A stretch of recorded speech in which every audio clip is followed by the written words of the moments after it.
కాంగ్రెస్ పాలనపై ప్రజలు ఆగ్రహంతో ఉన్నారన్నారు బీజేపీ లీడర్లు. రూపాయి కూడగట్టుకుని ఇండ్లు కట్టుకుంటే రేవంత్ సర్కార్ కూల్చేసిందని మండిపడ్డారు. ఇకపై వచ్చే ప్రతి ఎన్నికల్లోనూ అధికార పార్టీకి జనం గుణపాఠం చెబుతారని విమర్శించారు కమలం లీడర్లు.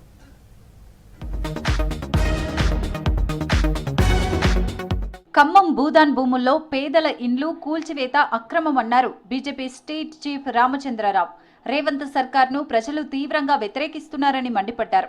రియల్ ఎస్టేట్ వ్యాపార ప్రయోజనాల కోసమే ఇండ్లను కూల్చేశారని ఆరోపించారు.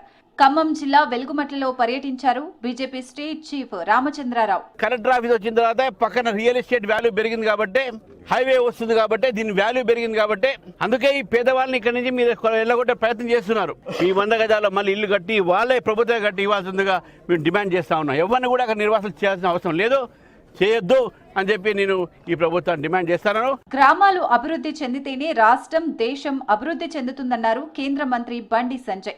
గ్రామాల అభివృద్ధికి రాష్ట్ర ప్రభుత్వం చిల్లి గవ్వ కూడా ఇవ్వట్లేదని ఆరోపించారు. కరీంనగర్ జిల్లా కొహెడా మండలం విజయనగర్ కాలనీలో పర్యటించారు బండి సంజయ్.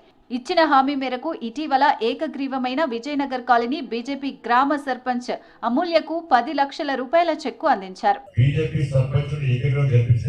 మనకు నా ఎంపీ నిధుల నుంచి 10 లక్షల రూపాయలు ఇస్తానని చెప్పి ఆ రోజు ప్రకటించడం జరిగింది. దాని తర్వాత మధ్య ఎలక్షన్స్ ఇవన్నీ ఇప్పటికీ ఆలస్యమే.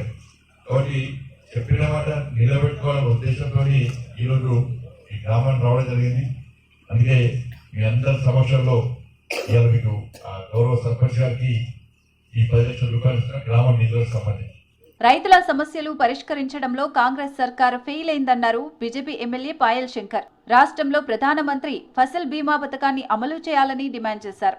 ఆదిలాబాద్ కేంద్రంగా రైతుల సమస్యలపై ఉద్యమం చేపడతామన్నారు పాయల్ శంకర్. ఈ రాష్ట్రంలో ఉన్నటువంటి రైతులందరి దగ్గరికి వెళ్లి ఈ రాష్ట్రంలో పంటల బీమా అమలు చేయాలని డిమాండ్ చేస్తూ దరఖాస్తులు స్వీకరించేటటువంటి కార్యక్రమాన్ని ప్రారంభిస్తున్నాం. దాన్ని ఆదిలాబాద్ నుంచే ప్రారంభిస్తున్నాం. పాత 10 ఉమ్మడి 10 జిల్లాలలో ఈ యొక్క కార్యక్రమాన్ని దరఖాస్తులు తీసుకునేటటువంటి కార్యక్రమాన్ని నిర్వహించి శాసనసభ సమావేశాలకు వెళ్లే ముందు ఆ రోజు అసెంబ్లీలో డిమాండ్ చేయడమే కాకుండా సభలో చర్చ జరగడానికి పట్టుబడతాం. ఆ యొక్క 10 లక్షల దరఖాస్తులను రాష్ట్ర ముఖ్యమంత్రి గారికి ముట్టజెప్పుదాం.